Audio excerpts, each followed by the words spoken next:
I turned 72 the morning the message arrived. My son's name flashed on the screen, and for a moment, my heart lit up. I thought, maybe, just maybe, he remembered. I opened the text, expecting warmth, maybe even a call later. Instead, I read 5 words that sliced deeper than any insult ever could. We're too busy. Maybe later. Too busy for my birthday? Too busy for the man who raised him, who worked night after night to keep food on the table, who sacrificed everything so he could grow up never knowing the hunger I knew as a boy. My hand shook as I set the phone down. In that silence, something broke, and something else began to form. You see, neglect doesn't always roar. Sometimes it whispers. It piles up in little moments, forgotten dinners, missed visits, promises delayed. And then one day, a small act tips the scale. That text wasn't just carelessness. It was the final proof that in his eyes, I had become optional, disposable, something he could get back to when life wasn't so crowded. That's the moment I realized I had been carrying an inheritance for people who had already abandoned me in every way that mattered. I sat there at the table, the candle on the cake burning down. I didn't even cut it. I just stared. My son had built a family of his own, grandchildren who called less and less, a wife who never hid her disinterest in me. I thought birthdays, at the very least, were sacred. But apparently, mine wasn't worth a sliver of their time. That thought kept looping in my mind. If my life, my presence, my birthday meant so little to them, then what would my death mean? A transaction, a signature, a transfer of assets, nothing more. That's when the bitterness transformed into something cold, deliberate. I whispered aloud, "Then I won't give you the chance." The inheritance, the house, the savings, they were all going somewhere else, somewhere unexpected, to someone who would treat it with more gratitude than silence. But let me tell you, this wasn't a spur-of-the-moment outburst. I didn't storm to my lawyer's office in anger. No, that would have been too easy, too impulsive. Instead, I planned. I started paying attention to people, not family, but strangers. I noticed who stopped to check if I needed help carrying my groceries.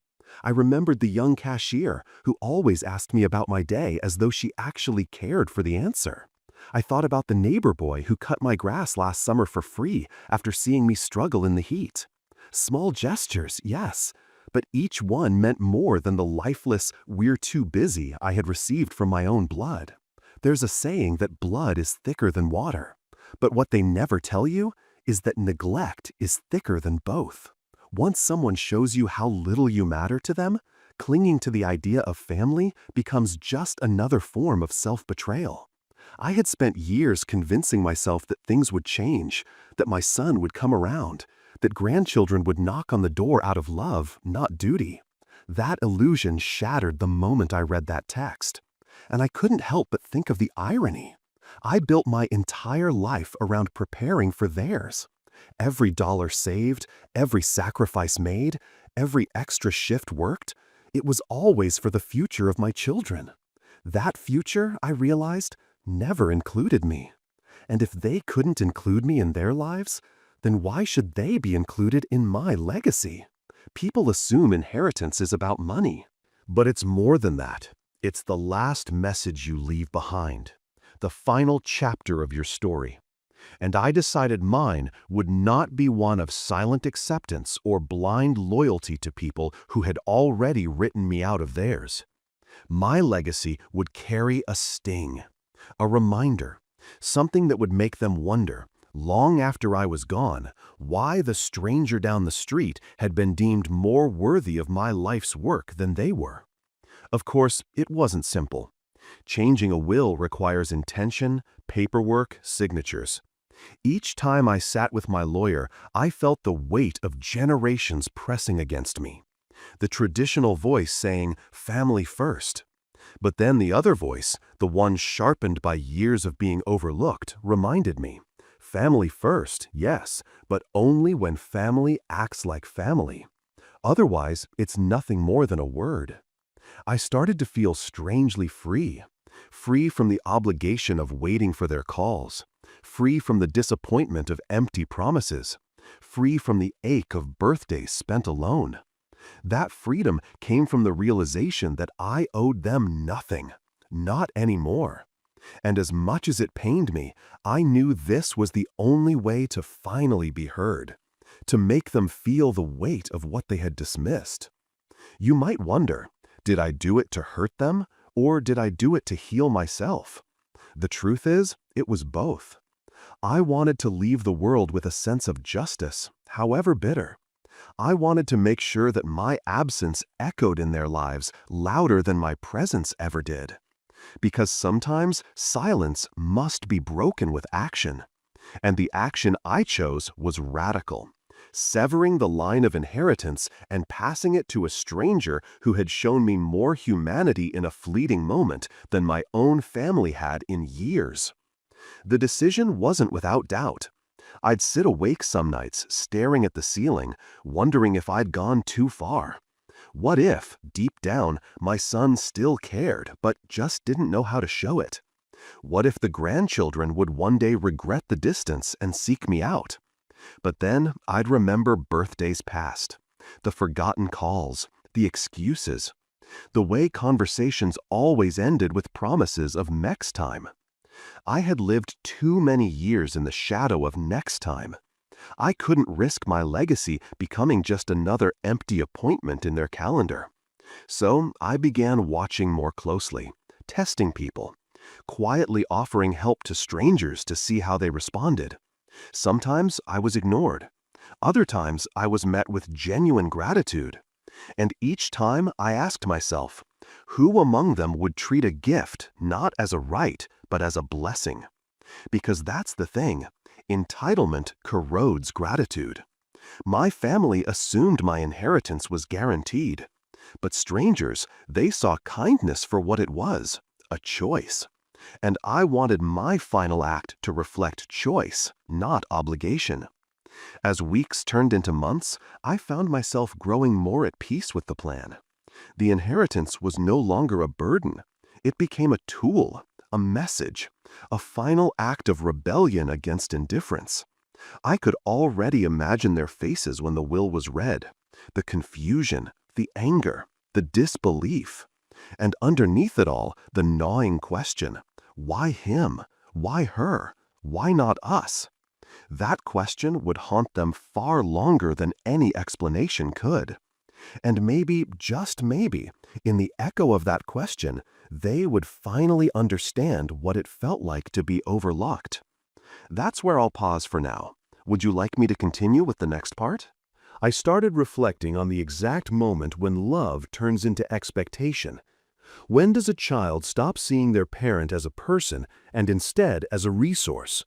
Was it the day I paid his first semester's tuition without hesitation, even though I had to take on a second job? Was it the time I gave him my car so he could drive to work and walked to the bus stop in the rain for months? Maybe it happened so quietly that neither of us noticed until it was irreversible. Parents give, children take, and somewhere in that cycle, gratitude slips out the back door. That was the poison I wanted to cure, not just for myself, but for the story my life would tell. If I left everything to him, he'd shrug, pocket the money, and move on. But if I gave it to a stranger, it would force him to stop, to think, to replay every missed birthday, every ignored phone call, every too busy. It would make him see what he had lost. You might think this sounds cruel, and maybe it is, but cruelty sometimes teaches lessons kindness never could. I had been kind my whole life, patient beyond reason, forgiving even when it hurt me. What had it earned? Silence. Indifference. I realized that my last chance to be heard was not in words, but in action. A single act that would speak from the grave louder than any plea while alive. The next question was, who deserved it? I wasn't going to hand my legacy to just anyone. It needed to go to someone who represented what I valued, even if they weren't related by blood. I began carrying around a quiet checklist in my mind. Who notices others? Who sees invisible people? Who chooses kindness when there's nothing to gain? That's when I thought of Maya. She worked at the diner down the street. Every Saturday morning, I'd go there for a coffee and a plain omelet. She always greeted me with the same warmth, the same, "How are you today?" But here's the difference. She actually waited for the answer.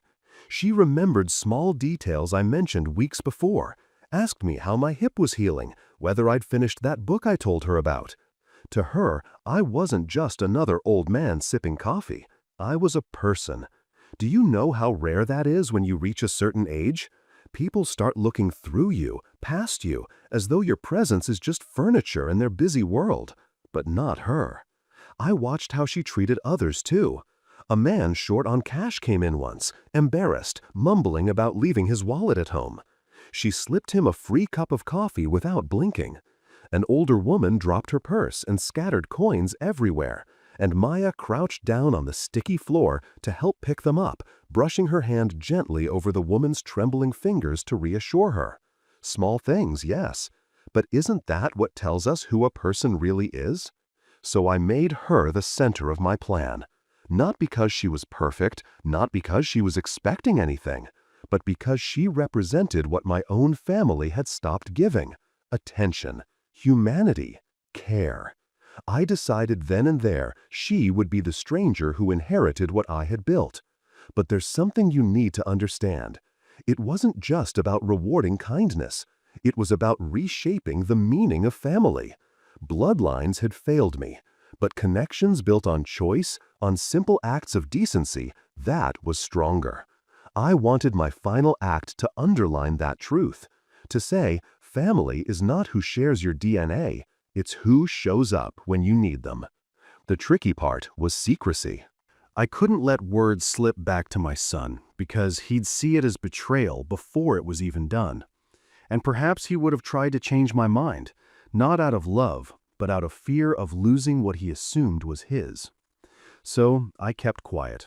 I visited my lawyer in silence, updated the documents, and tucked them away in a folder labeled with nothing more than my initials. Each signature I placed felt like a hammer striking against years of silence.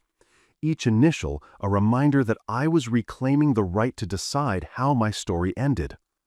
I thought about the future sometimes, what Maya would feel, the day she sat in that office and realized she had been named heir to a man she barely knew outside of Saturday breakfasts.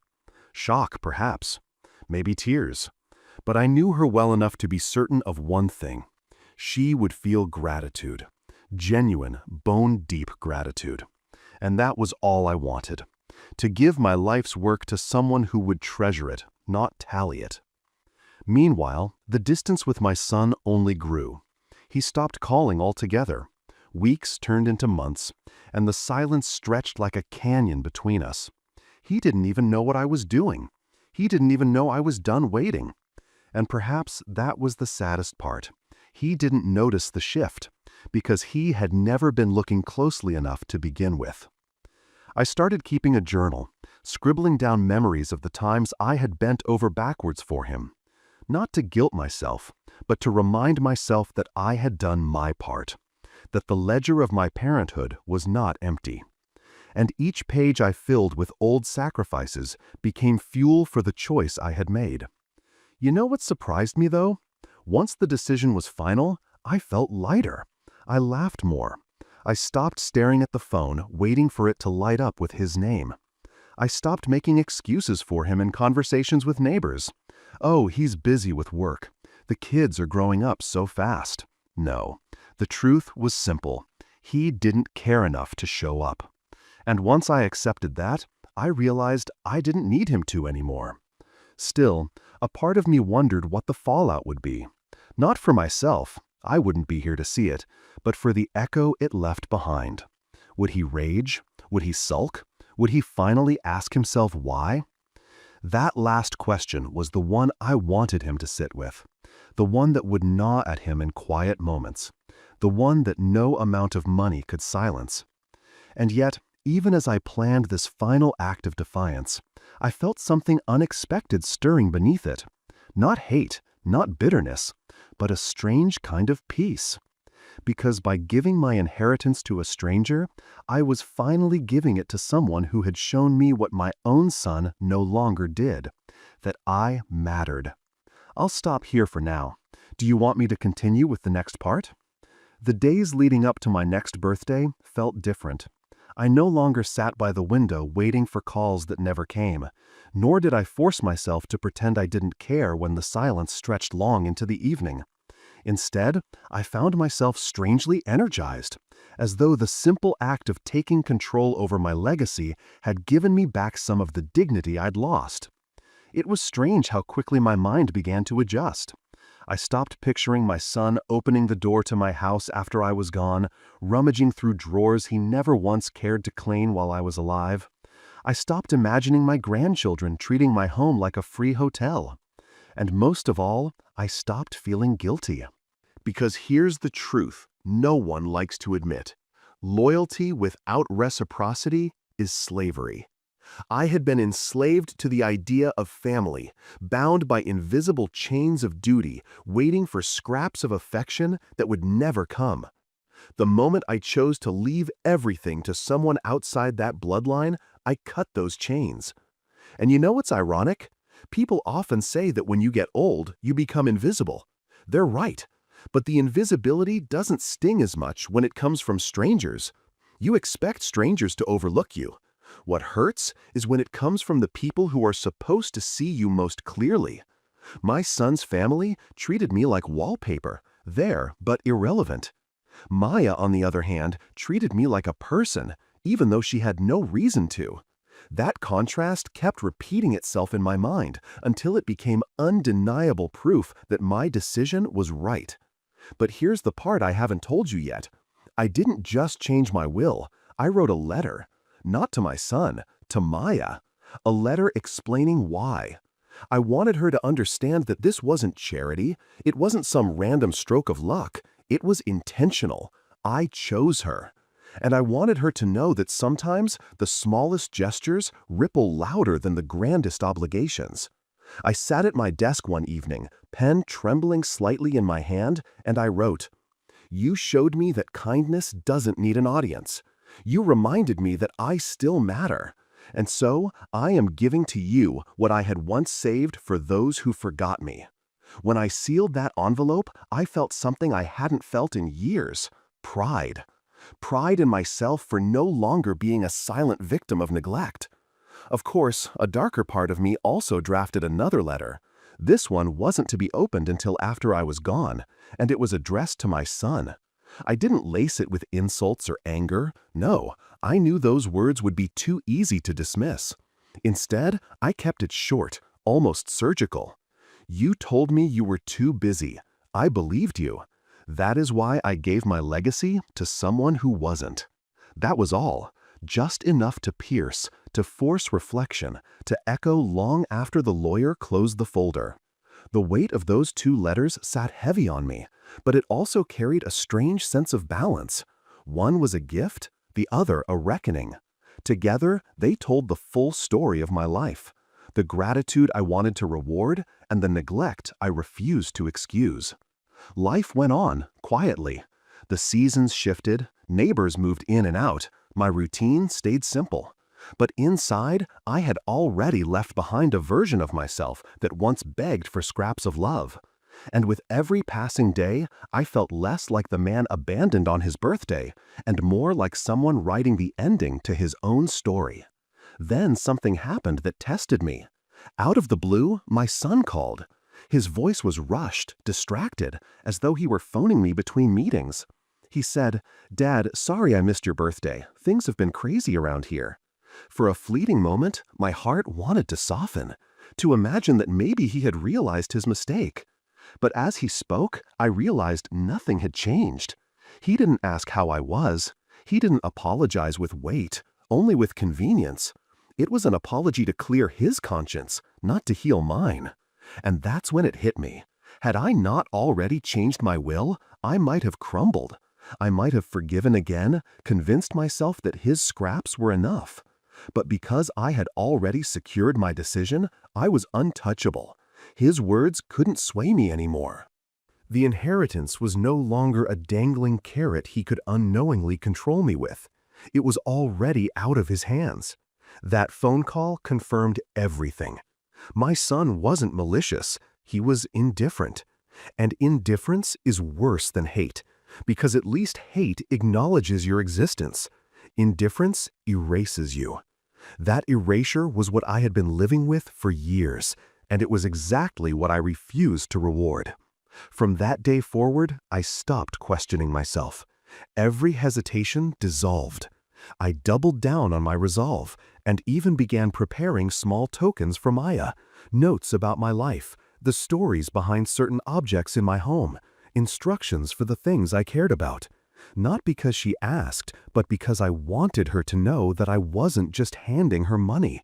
I was handing her meaning. You might think this sounds dramatic, but it was the first time I'd felt like I was reclaiming my voice. My son silenced me with neglect. Maya revived me with acknowledgement. So I chose acknowledgement. That choice was liberation. And here's something I haven't admitted yet. I began to smile again. Not the forced smiles for family pictures that were never printed, not the polite smile to mask loneliness. Real smiles. Because for the first time, my future, even if it was short, felt intentional. But of course, the real storm hadn't arrived yet. The storm would come later when the truth was revealed. And though I wouldn't be alive to witness it, I imagined it in vivid detail. The shock on my son's face, the silence in the lawyer's office, the weight of that short letter sliding across the table. I imagined the mix of anger and disbelief, the endless questions without answers. That storm would be my final gift to him, not to destroy him, but to finally make him see what years of words had failed to show. That was the difference. When he told me he was too busy, he never imagined I would one day be too decisive. But I was, and that made all the difference. Would you like me to continue with the last part? The night before I finalized everything with my lawyer, I sat in my living room surrounded by the quiet hum of the old clock on the wall. That clock had ticked through birthdays, anniversaries, arguments, and silences. It had heard every unspoken word that never left my lips when my son brushed me off. I stared at it for a long time, thinking about how time is both cruel and clarifying. Cruel because it takes away the people you once believed would never leave. Clarifying because it shows you who truly stays. I thought about the years I had wasted hoping for something different, waiting for him to walk through the door on holidays without needing to be reminded, waiting for him to notice the way I lit up when the grandchildren were around, and how quickly that light dimmed when they vanished without goodbye.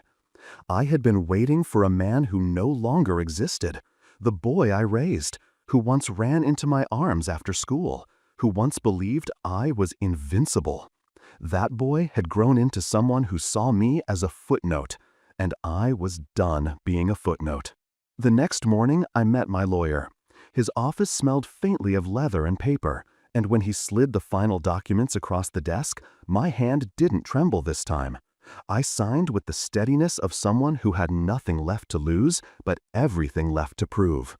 He glanced at me, eyebrows raised, maybe expecting hesitation. But I looked him straight in the eye and said, "Let it be done." In that moment, I felt an odd mixture of sorrow and triumph.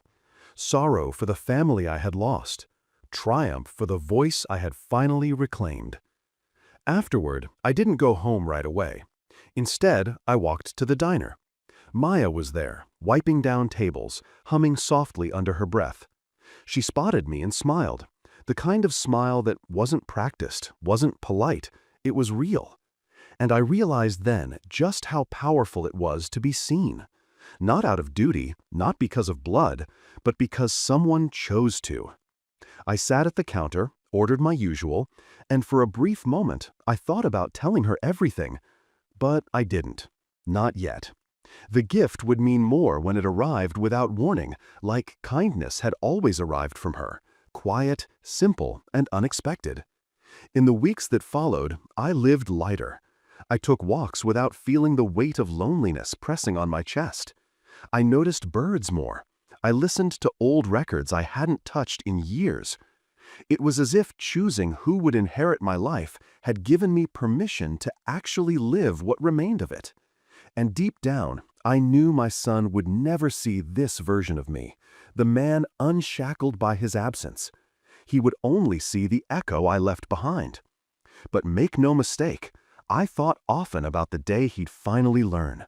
I pictured the lawyer's office, the stack of papers, the look on his face when my name appeared beside a stranger's. I imagined him scanning the letter, his lips tightening as he read the line about being too busy. Would he laugh it off? Would he rage? Or would he finally, for the first time in years, sit in silence and realize what it feels like to be dismissed? That silence, that sting, was the inheritance I truly wanted him to carry. Some might call this revenge, but I see it differently. It was truth. And truth, when left buried, rots. I had been burying mine for decades, under excuses, under obligations, under hope. All I did was dig it back up and let it breathe. My inheritance wasn't just about money. It was about forcing the truth to live on. The irony is, my son will likely never understand that this was a gift. A hard one, yes, but a gift all the same. Because maybe, just maybe, it will push him to see the people in his life before it's too late. Maybe he'll finally pick up the phone for his own children. Maybe he'll stop saying "too busy" to the people who are running out of time. If that happens, then even in my absence, I will have done something more meaningful than leaving behind a house or a savings account. I will have left behind a lesson carved into his conscience. And as for Maya, her life will change in ways she can't imagine. She'll walk into her small apartment and one day learn that the old man who ordered the same omelet every Saturday morning had left her everything. She'll feel disbelief, maybe even guilt. But then she'll remember the conversations, the laughter, the moments of kindness exchanged without agenda. And she'll understand that sometimes the universe notices when you do good for no reason. That's the ending I chose. Not the one tradition dictated, not the one my son assumed, but the one that gave me peace. Because here's the final truth I came to accept.